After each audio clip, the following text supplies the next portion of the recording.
मौसो हजुर तपाई घरमा कुन कुन कामहरु गर्नुहुन्छ म एक्जाम लेख्छु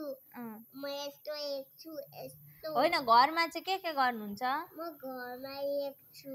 घरमा लेख्नुहुन्छ अनि अरु के काम गर्नुहुन्छ म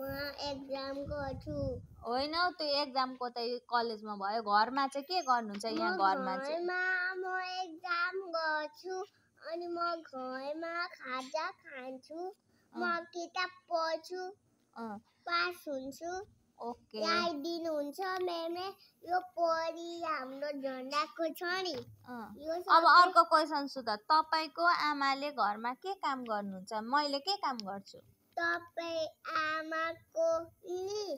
आमाले के काम गर्नुहुन्छ मामुले के काम गर्नुहुन्छ घरमा तपाईले थर्मस हैन हो आमाले के काम गर्नुहुन्छ भनेको तपाईले लुगा धुनुहुन्छ नि अनि यो नि अनि अरु के गर्नुहुन्छ लुगा धुनुहुन्छ अनि अरु के गर्नुहुन्छ मामुले बिहानै उठेदेखि सम्झने यो नि हामी गाडीमा घुम्न जान्छौँ नि हुन्छ के पकाउनुहुन्छ अरु मामुले दाल पकाउनुहुन्छ माम पकाउनुहुन्छ अनि अरु पढीको बादलको छेउ खजम पिङ अनि लु अर्को सुन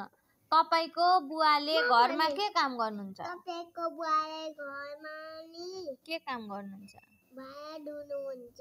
पापा काम गर्नुहुन्छ अनि अरु के गर्नुहुन्छ अरु भाँडा धुनुहुन्छ तिमीलाई कलेजबाट ल्याएर के गराउनुहुन्छ भाँडा धुनुहुन्छ खाजा खुवाउनुहुन्छ मलाई एउटा नि यो परिया यात्राको छ नि लु अब यहाँ अर्को क्वेशन है तपाई दाँत माझ्नुहुन्छ कि नङ माझ्नुहुन्छ म दाँत माझ्छु तपाई हात धुनुहुन्छ कि कपाल धुनुहुन्छ म हात धुन्छु तपाई कपाल कोर्नुहुन्छ कि दाँत कोर्नुहुन्छ म कपाल कोर्छु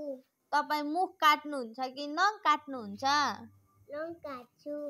तपाई मुख धुनुहुन्छ कि कपाल धुनुहुन्छ मुख धुन्छु भेरी गुड कस्तो ट्यालेन्ट मेरो छ र त यो के हो यो हाँसे यो के भएको स्याड भएको यो दुखी भएको यो खुसी भएको यहाँ याद गर यो खुसी भएको यो दुखी भएको यो अचम्ममा परेको यो रिसाको अनि यो सुतेको ओके अब भन त यो के भएको अरे यो हाँसेको अनि यो दुखी भएको यो छक्क परेको यो गुस्सा भएको यो सुतेको यो गुस्सा भन्नु हुँदैन रिसाएको भन्नुपर्छ यो छक्का परेको यो सुतेको छक्का हैन छक्क परेको छक्क परेको यो सुतेको यो स्याड भएको यो स्याड भएको रिसाको भेरी गुड यो स्याड भएको सानो तिमी चाहिँ घरमा के मामुलाई के गर्न हेल्प गर्छौ लो एक्जाम लेख्छु नि तर म नि